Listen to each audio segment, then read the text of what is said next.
안녕하십니까. 암호화폐 정보를 전달해 드리는 닥터 비트맨입니다. 네, 주말의 시작 토요일도 슬슬 마무리되고 있습니다. 어떻게 오늘 하루 잘 보내셨나요? 현재 미국의 고용 성장세 둔화를 확인해 준 이 10월 비농업 고용 보고서 발표 후에 이 자금 시장, 위험 자산 시장에서 연준의 금리 인상 사이클 종결 및 내년 봄에 금리 인하 전망이 강화되고 있습니다. 이 미 노동부 발표에 따르면 미국의 10월 비농업 일자리는 15만 개 증가, 예상치는 17만 개였는데 밑돌게 됩니다. 반면 실업률은 3.9%로 전망치 3.8%를 상회하게 되었는데, 이 연준은 고용시장 냉각을 금리 인상 종결 및 인하의 중요한 전제 조건으로 계속해서 지목해 왔습니다.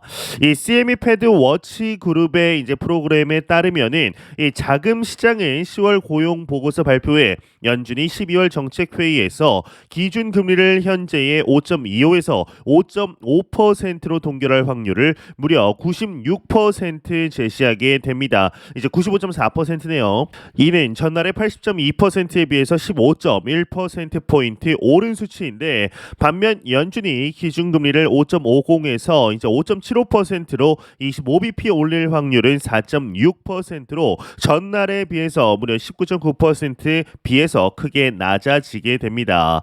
네, 이제 다음 FOMC까지는 39일하고 현재 녹화 기준으로 39일하고 18시간 정도 남았는데, 이제 12월 중순에서 말 정도에 진행이 되게 되죠.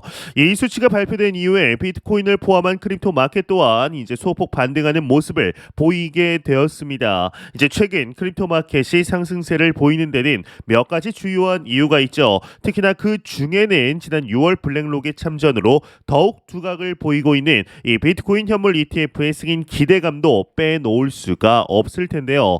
그런데 비트코인의 최근 랠리가 현물 ETF의 승인에 대한 시장의 이 기대 때문이 아니라는 분석 또한 나왔습니다. 이 글로벌 디지털 자산 트레이딩 회사이자 회사 마켓 메이커인 이 QCP 캐피털은 최근 비트코인이 35,000달러를 넘어선 것과 관련해 암호화폐 시장의 광범위한 정서에 이의를 제기했습니다. 이 마켓 메이커의 관점에서는 이번 급등은 현물 ETF와 관련된 움직임보다라는 거시경제의 힘에 기인한 것으로 볼 수 있다라고 하는데, 이 QCP 캐피털은 미국 연방공개시장위원회 즉 FOMC의 금리 인상 관련 비둘기파적 입장을 강조했습니다. 금리 인하적인 입장을 강조한 것이죠. 이 FOMC의 입장이 채권 수익률을 크게 떨어뜨렸고, 이는 비트코인과 같은 위험 자산의 급등으로 이어졌다라고 주장한 것인데요.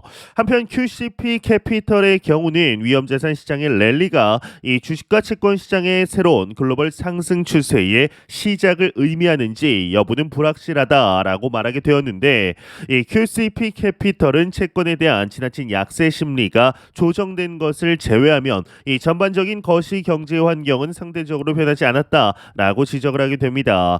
이 암호화폐 업계의 다른 전문가들도 비트코인의 최근 랠리에 대해서 비슷한 견해 또한 밝히게 되었는데요. 이 펀드 스트레이트 글로벌의 어드바이저의 공동 설립자 중 한 명인 이 탐리의 경우는 최근 인터뷰를 통해서 이 비트코인에 괄목할 만한 성과는 기관 투자가 크게 증가를 했으며 CME 거래량이 최고치에 도달했기 때문이다라고 말하게 됩니다.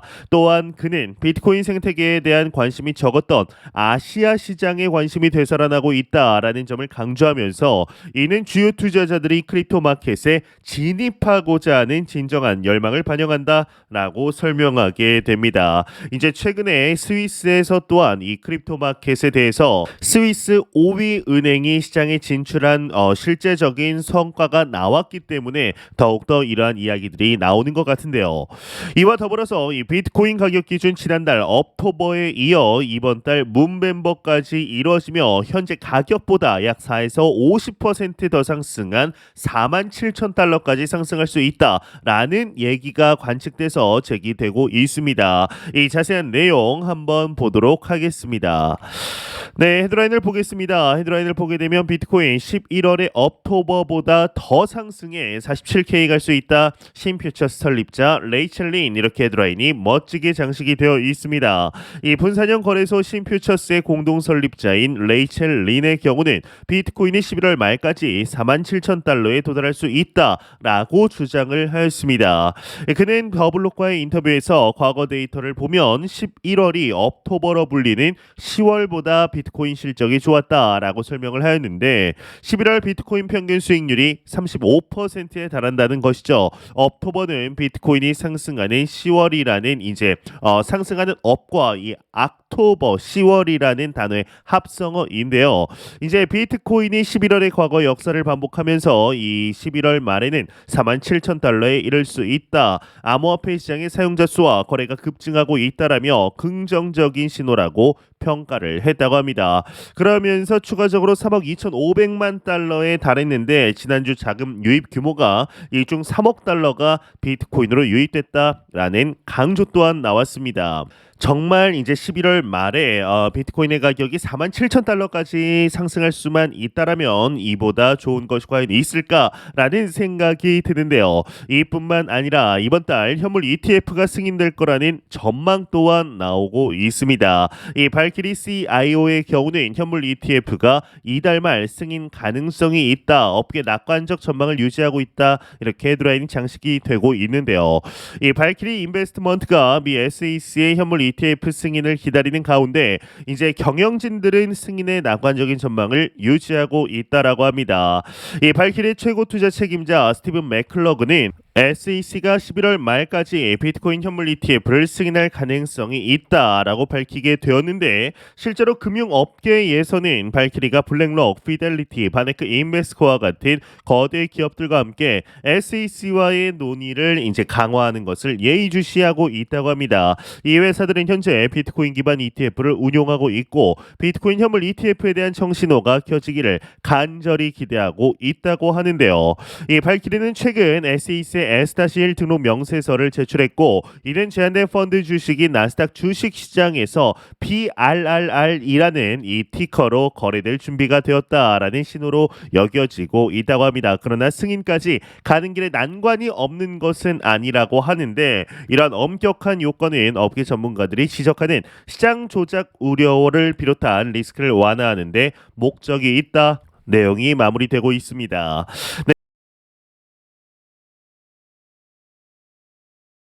와 2024년 4월 20일 정도로 예정된 비트코인 반감기가 우리를 기다리고 있습니다. 정말 이 비트코인 기준으로 초대형 호재라고 불리울 만한 두 가지가 지금 목전에 앞두고 있는데요.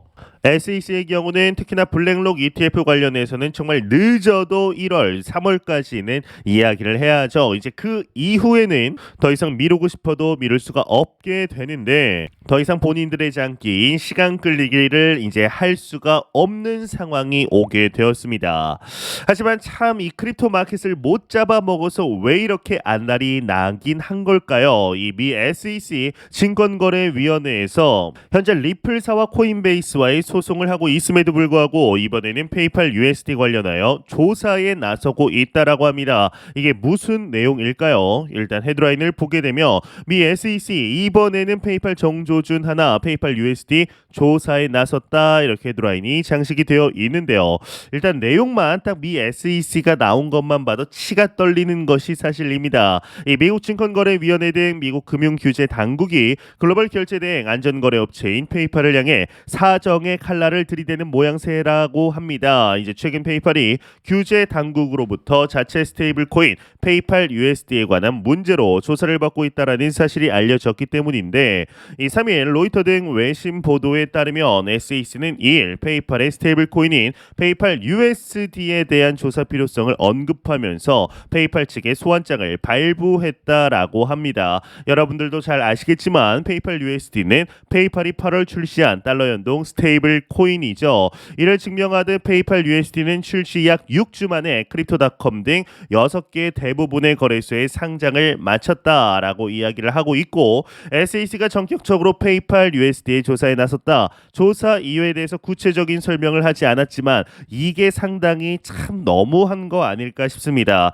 이제 조사 이유에 대해서 구체적으로 설명하지 않았다. 현재 SEC가 본인들의 입장에 대해서 크립토 마켓뿐만 아니라 지금 미국 전반적으로 고위 임원들 또한 본인들을 어떻게 바라보는지 충분히 인지를 하고 있음에도 구체적으로 이 SEC 페이팔 USD 조사 이유가 불명확하다라는 것이 다시 한번 신뢰도를 떨어뜨리는 이런 요인이 아닐까라는 생각이 드는데요. 이 미국 내 스테이블 코인과 그 운영 체계 이들의 규제안 준수 여부에 면밀한 조사가 필요하다라고 언급을 하는 것이죠. 이 너네가 문제가 있는 건 아닌데 일단 스테이블 코인이 들어가니까 면밀한 조사가 필요할 거다. 한번 탈탈 털어보자. 탈탈 털어서 먼지 하나 안 나오는 사람들이 있겠냐라는 것이 아닐까 싶습니다. 그러면서 미국 소비자 금융보호국의 조사 서한을 받았다라고 이야기를 하고 있는데, 여기 계속 이제 벤모라고 나옵니다. 이 벤모라는 것은 글로벌 결제 어플리케이션이다라고 보시면 되는데, 그냥 쉽게 말해서 삼성페이 같은 것이다 라고 보시면 됩니다. 전 세계에 약 무려 7,500만 명의 유저 수를 가지고 있다라고 하는데요. 이제 최근 미 SEC가 그레이스케일과 리플사 등 크립토 마켓 기업들에게 연이어 패소하면서 조금 잠잠해지나 싶었는데 그게 아니었던 것이죠. 참 SEC와의 악연이 어디까지 이어지게 될지, 이 언제쯤 고리를 끊게 될지, 이를 위해서는 명확한 규칙 관할 범위가 정해지는 것이 급선무다라는 생각이 드는데, 이번 페이팔과 SEC 간의 문제는 큰 불로 번지기보다는 이 정도 선에서 그냥 끝나지 않을까 개인적인 희망 섞인 목소리도 들려 있습니다. 더 이상 SEC가 이 크립토 마켓과 관련하여서 이제 엮이는 일이 없었으면 좋겠는데요. 왜 이렇게 이 암호화폐 시장을 못 잡아먹어서 안달인 것인지 참 마음이 아플 수밖에 없는 것 같습니다. 네, 공포 탐욕 지수 한번 보겠습니다. 이제 전날 대비 6포인트, 7포인트 하락했네요. 65포인트 기록하면서 여전히 그리드 이 탐욕 단계 나타내고 있습니다. 이 지수 0이면 공포, 100이면 낙관을 나타내게 되죠. 네, 이 비트코인 가격이 34K, 35K 왔다 갔다 이제 오가면서 이 다지기와 저항선 이제 둘 중 하나를 선택해야 하는 모습이지 않을까 싶습니다. 이 비트코인의 경우는 현재 기존 현물 ETF 호재에 더 많은 영향을 받고 있는 것으로 보이는데, 이제 2024년이 오기에는 아직 11월 초이고 기간이 조금 더 남았습니다. 이 처음 블랙록 현물 ETF 소식이 나왔을 때가 2023년 6월이었습니다. 당시 좋지 않은 시장 분위기에도 불구하고 이 소식이 나오고 며칠 뒤부터 비트코인은 크게 오릅니다. 거기다 7월 SEC와 리플의 소송에 중대한 판결이 나오면서 크립토의 부활 조짐이 보이기도 했었습니다. 이제 하지만 연준의 금리 인상과 금리 인하에 대한 기대감이 점차 줄어들면서 주식시장이 빠졌고 코인도 마찬가지의 모습을 보였었는데, 이런 상황에서 갑자기 비트코인 현물 ETF에 대한 소식이 전해지게 되었고 거기에 10월 전통적인 상승장을 힘입어 비트코인이 올라주었다라고 볼 수가 있겠죠. 그리고 현재 이제 오늘 새벽 발표된 비농업 용 부분과 실업률을 보았을 때 이제 금리 인하의 가능성 또한 충분히 나오고 있다라고 생각이 드는데요. 이 알트의 비중을 많이 두고 있는 투자자들은 사실 이런 흐름을 좀 읽기가 어려운 것이 사실입니다. 비트코인 투자자들보다 손실 규모도 더 크고 비트과 코인 마켓의 선행 지표 역할을 하기 때문에 알트만 보고 있으면 시장의 흐름을 읽기가 점점 더 어려워지는 거죠. 이 지금의 상승은 이제 비트코인 현물 ETF에 대한 기대감입니다. 이 사실은 명확합니다. 그러면 어떤 알트가 앞으로 상승하게 될까요? 이 모두가 자신이 투자하는 코인을 이야기합니다. 그런데 코인은 생각보다 상당히 보수적이라는 것을 우리는 깨달아야 합니다. 특히나 명확하지 않은 것들과 달리 명확한 사실에 대해서는 더더욱 그렇습니다. 예례로 이더리움을 들 수 있습니다. 이더리움은 POS로의 전환 이후 이렇다 할 이제 시장을 주도하는 이슈를 만들지 못하고 있습니다. 이더리움이 많이 쓰이고는 있지만 그렇다고 투자하기에 매력적이지는 않는데요. 이 거래 대금이 이걸 증명하게 됩니다. 하지만 비트코인이 10월에 상승하면서 가장 눈에 띄게 올랐던 알트는 역시나 또 이더리움이었습니다. 이 잡코인이 수백 프로 오른 것은 제외하겠습니다. 이렇게 보면 메이저 코인들 중에서 주목할 만한 코인은 역시나 이더리움이었습니다. 2021년 상승의 주인공은 누가 뭐래도 이더리움이었습니다. 이더리움은 모든 코인 이슈와 더불어 이 본격적인 POS로의 전환을 선언하며 시장을 완벽하게 주도하게 되었죠. 심지어 비트코인이 하락하는 와중에도 이더리움이 시장을 멱살 잡고 하드캐리하게 됩니다. 그런 점에서 보았을 때 2024년부터 만약 상승장이 본격적으로 시작되어 빠르게 불장이 찾아온다라면 그때에도 주목할 코인은 비트코인 외에 이더리움이 될 겁니다. 그때가 되어도 여전히 슈퍼루키는 존재할 겁니다. 2021년에는 오래된 루키이긴 했지만 도지코인이 그랬습니다. 이 비트코인의 대부분의 투자를 하는 것은 코인 투자하면서 당연하지만 그 외에 투자를 해야 한다면 나머지 자금의 절반 이상은 이더리움에 들어가야 합니다. 알트에 투자해서 한 번에 인생 역전할 것을 기대하는 사람들이 대부분이지만 그들 대부분이 물립니다. 그것이 역사가 주는 교훈이다라고 볼 수가 있는데요.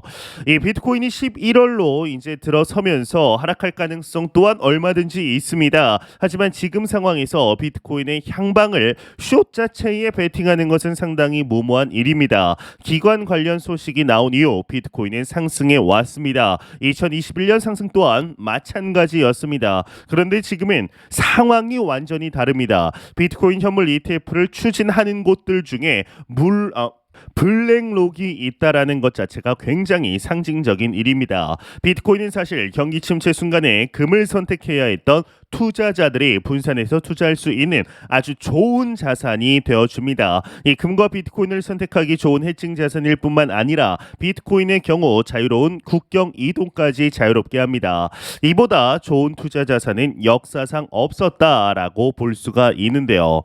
현재 우리는 너무나 좋은 시기 속에 실제적인 투자 이어가고 있습니다. 매 영상 말씀드리지만 절대로 단기적인 시각으로 이 시장 바라보지 마시고 장기적인 시각으로 또한 오랜 시간 동안 함께 할 수 있는 여유 자금을 통하여 투자를 진행하시길 진심으로 바래 보도록 하겠습니다. 네, 제가 준비해온 소식은 여기까지입니다. 영상이 도움이 되셨다면 구독과 좋아요 그리고 광고 한 편만 처음부터 끝까지 시청 부탁드립니다. 이 채널은 오직 광고 수익으로 운영이 되게 됩니다. 항상 영상 시청해 주시는 시청자분들, 구독자분들 너무나 감사드립니다. 오늘 남은 시간 잘 마무리하시길 바라면서 저는 더욱 도움이 되는 영상으로 찾아뵙도록 하겠습니다. 지금까지 닥터 비트맨이었습니다. 감사합니다.